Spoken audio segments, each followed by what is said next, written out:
Fue el movimiento judío más importante y numeroso, que siempre trató de destruir el ministerio de Jesús y sus apóstoles. Y conoceréis la verdad, y la verdad os hará libres. Linaje de Abraham somos y nosotros jamás hemos sido esclavos. Entonces, como dices tú, seréis libres. Sé que sois descendientes de Abraham, pero queréis matarme porque no aceptáis mi palabra. Yo hablo lo que he visto junto al Padre, y vosotros hacéis según viste en vuestro Padre. Si fuerais hijos de Abraham, haríais las obras de Abraham. El gran apóstol Pablo, antes de su conversión, fue un miembro intransigente y tenaz de este movimiento. Bienvenidos al resumen de la historia de los fariseos.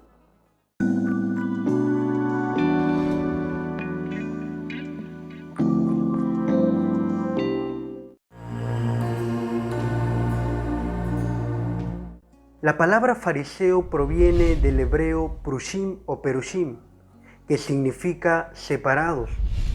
Aunque no se sabe con exactitud a qué se debe este nombre, muchos afirman que fue debido a que eran considerados un grupo separado de lo mundano, de lo inmundo, y con fuerte oposición a la influencia helenística de aquella época en el judaísmo. ¿Qué es la influencia helenística? La influencia helenística es la infiltración o invasión del pensamiento griego en el judaísmo, lo cual los fariseos rechazaban firmemente y seguían estrictamente la ley y sus tradiciones orales. El movimiento fariseo se formó al igual que el de los esenios y de los saduceos, del cual hablamos ya en un video anterior, durante el periodo intertestamentario. Es el periodo que transcurrió entre el Antiguo y el Nuevo Testamento. Este periodo empezó desde la muerte del último profeta del Antiguo Testamento, llamado Malaquías, hasta la venida de Juan el Bautista. Transcurrieron 400 años aproximadamente, conocidos también como los 400 años de silencio, debido a que no se levantaron profetas y no fueron registrados en la Biblia hebrea y protestante. Y fue en este tiempo donde ocurrió la formación de estos movimientos judíos, específicamente casi en simultáneo con la rebelión macabea, que se desarrolló desde el año 167 al 142 a.C., donde se batalló contra el imperio seleucida y se logró la independencia y la autonomía del pueblo judío. Específicamente, en el año 134 a.C., Juan Hircano, quien era un macabeo, asumió el poder del gobierno judío, proclamándose sumo sacerdote y etnarca al mismo tiempo. Un etnarca es el líder máximo de una nación o pueblo, pero no es lo mismo de tener el título de rey. Durante los primeros años de Juan Hircano en el poder, tuvo serios desafíos, ya que el imperio seleucida aún no se daba por vencido y seguía lanzando ataques y asediaron Jerusalén por las tropas de Antíoco VII Sídetes. Juan Hircano, al verse derrotado y su ejército decaído, trató de firmar un acuerdo de paz, donde le iba a otorgar 500 piezas de talentos de plata al imperio seleucida. Sin embargo, lo que hizo Juan Hircano fue terrible, ya que para obtener este dinero y firmar el acuerdo de paz, tuvo que saquear la tumba de David, sacando 3,000 talentos de plata y pagando así el acuerdo, y el resto lo utilizó para armar nuevamente su ejército y restablecer la economía. Esto disgustó a la mayoría de pobladores judíos, ya que ofendió a los estrictos hombres que cumplían la ley. Entre ellos y la mayoría eran los fariseos. Estos fariseos pidieron la renuncia de Juan Hircano y estaban muy descontentos por su gobierno. Esto se agravó aún más cuando en el siguiente gobierno ingresó su hijo Aristóbulo I, quien ya no se proclamó solamente etnarca, sino se puso el título de rey y sumo sacerdote a la vez. Los fariseos y la mayoría de la población judía querían y ellos protestaban que el rey solo sería un descendiente de David y no un macabeo o jasmoneo como Aristóbulo I. Asimismo, debido a esto, hubo un grupo que se fue al desierto, debido a la corrupción que había en el gobierno judío en ese momento. Este grupo son los esenios, quienes hablaremos en otro video más adelante. Posteriormente, en los tiempos de Jesús, existieron dos escuelas de pensamiento dentro del movimiento fariseo. Estas eran las escuelas de Hillel, que era una escuela más liberal y flexible con respecto al cumplimiento de la Torá, y la escuela de Shammai, que era una escuela más rigurosa y estricta en el cumplimiento de la ley judía. Eran conocidos como los más rigurosos hacedores de la ley judía, y debido a esto se creían superiores a los demás. Esto se puede ver claramente en la oración que Jesús nos narra entre un fariseo y un publicano, el cual se encuentra en Lucas 18, del 10 al 13, donde nos dice lo siguiente: Dos hombres subieron al templo a orar, uno era fariseo y el otro publicano. El fariseo, puesto en pie, oraba consigo mismo de esta manera: Dios, te doy gracias porque no soy como los otros hombres, ladrones, injustos, adúlteros, ni aun como este publicano. Ayuno 2 veces a la semana, doy diezmo de todo lo que gano. Mas el publicano, estando lejos, no quería ni aun alzar los ojos al cielo, sino que se golpeaba el pecho diciendo: Dios, sé propicio a mí, pecador. Os digo que éste descendió a su casa justificado antes que el otro, porque cualquiera que se enaltece será humillado, y el que se humilla será enaltecido. Muchos fariseos ocupaban cargos como escribas y doctores de la ley. Debido a su gran conocimiento, estaban encargados de estudiar, transmitir y transcribir la ley judía para el beneficio del pueblo. Esto nos habla la Biblia claramente en Hechos 23:9, donde nos dice lo siguiente: Y hubo un gran vocerío, y levantándose los escribas de la parte de los fariseos, contendían diciendo. Asimismo, debido a esto, gozaban de la simpatía y respeto del pueblo judío.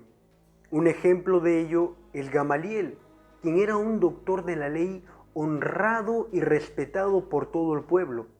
Esto nos afirma la Biblia en Hechos 5:34, donde nos dice lo siguiente: Entonces, levantándose en el concilio, un fariseo llamado Gamaliel, doctor de la ley, venerado de todo el pueblo, mandó que sacasen fuera por un momento a los apóstoles. Este mismo Gamaliel fue maestro de Pablo antes de su conversión. Pablo fue un intransigente y celoso fariseo, y él mismo nos habla en Hechos 22:3 lo siguiente: Yo de cierto soy judío, nacido en Tarso de Sicilia, pero criado en esta ciudad, instruido a los pies de Gamaliel, estrictamente conforme a la ley de nuestros padres, celoso de Dios, como hoy lo sois todos vosotros. Su centro principal de reunión era la sinagoga. Esto nos habla la Biblia claramente cuando Jesús exhortó a los fariseos, y Lucas nos describe de la siguiente manera: Ay de vosotros fariseos, que amáis las primeras sillas en las sinagogas y las salutaciones en las plazas. Tenían disputas con los saduceos debido a temas doctrinales. Esto nos muestra claramente la Biblia en Hechos 23:7, donde nos dice que se produjo una disensión entre fariseos y saduceos, y esto causó una división en la asamblea o Sanedrín. Estas diferencias radicaban en su manera de interpretar la Torá. Aceptaban la resurrección de los muertos, la vida futura del alma, la existencia de ángeles y demonios.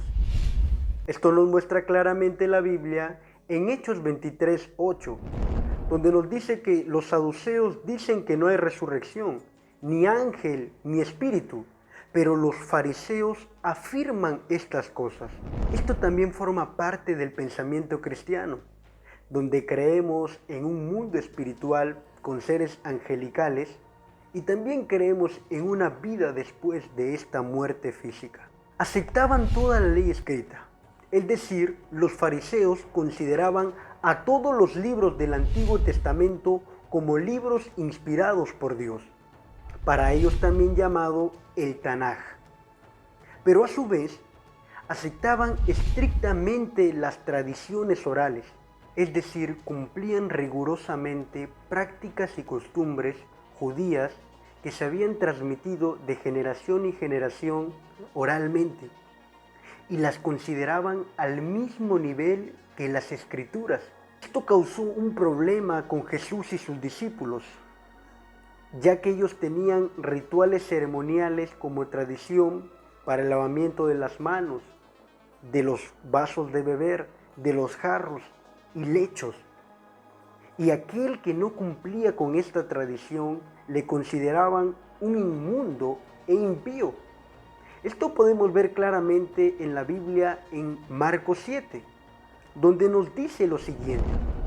Se juntaron a Jesús los fariseos y algunos de los escribas que habían venido de Jerusalén, los cuales, viendo a algunos de los discípulos de Jesús comer pan con manos inmundas, esto es, no lavadas, los condenaban, porque los fariseos y todos los judíos, aferrándose a la tradición de los ancianos, si muchas veces no se lavan las manos, no comen, y volviendo de la plaza, si no se lavan, no comen. Y otras muchas cosas hay que tomaron para guardar, como los lavamientos de los vasos de beber, y de los jarros, y de los utensilios de metal, y de los lechos. Le preguntaron pues los fariseos y los escribas, ¿por qué tus discípulos no andan conforme a la tradición de los ancianos, sino que comen pan con manos inmundas? Respondiendo él les dijo, hipócritas, bien profetizó de vosotros Isaías, como está escrito, este pueblo de labios me honra, mas su corazón está lejos de mí, pues en vano me honran, enseñando como doctrinas mandamientos de hombres. Les decía también, bien invalidáis el mandamiento de Dios para guardar vuestra tradición. Todo esto nos hace ver que estaban afanados y preocupados por practicar rituales externos que realmente no están en la Biblia, y se olvidaban de lo más importante, que es practicar el amor al prójimo, como nos habla Levítico 19:18, y también tener un corazón limpio delante de Dios. Muchas veces solo podemos referirnos a un fariseo como algo malo. Sin embargo, tenemos que rescatar muchos puntos importantes, como que ellos eran diligentes y grandes estudiosos de la ley. Es lo mismo que Dios nos manda hoy en nosotros como cristianos, a estudiar diligentemente las Escrituras, pero no copiar como ellos para ser visto por los demás, sino por lo contrario, es para darle la gloria y conocer más a Dios. Asimismo, tal vez alguna vez has utilizado la palabra fariseo para insultar a alguien o para dirigirte peyorativamente a otro. Sin embargo, tú puedes ser ese fariseo, ya que puedes vivir una vida hipócrita delante de Dios, donde todos puedan ver que tú ayunas, oras, y tus padres, pastor y los demás pueden tener un buen concepto de ti. Sin embargo, en la intimidad estás lejos de Dios y solamente tus labios le honran. Es muy importante entender que Dios quiere que seamos íntegros por dentro y se refleje en los frutos por fuera. Muchas gracias por haber visto este video. Si realmente te ha gustado, puedes compartirlo con tus amigos y comentarlo también. Asimismo, si deseas adquirir todo el material que hemos hablado en este video, puedes escribirnos a nuestro correo electrónico y estaremos muy gustosos de enviártelo. Que Dios te bendiga y suscríbete para más videos como este.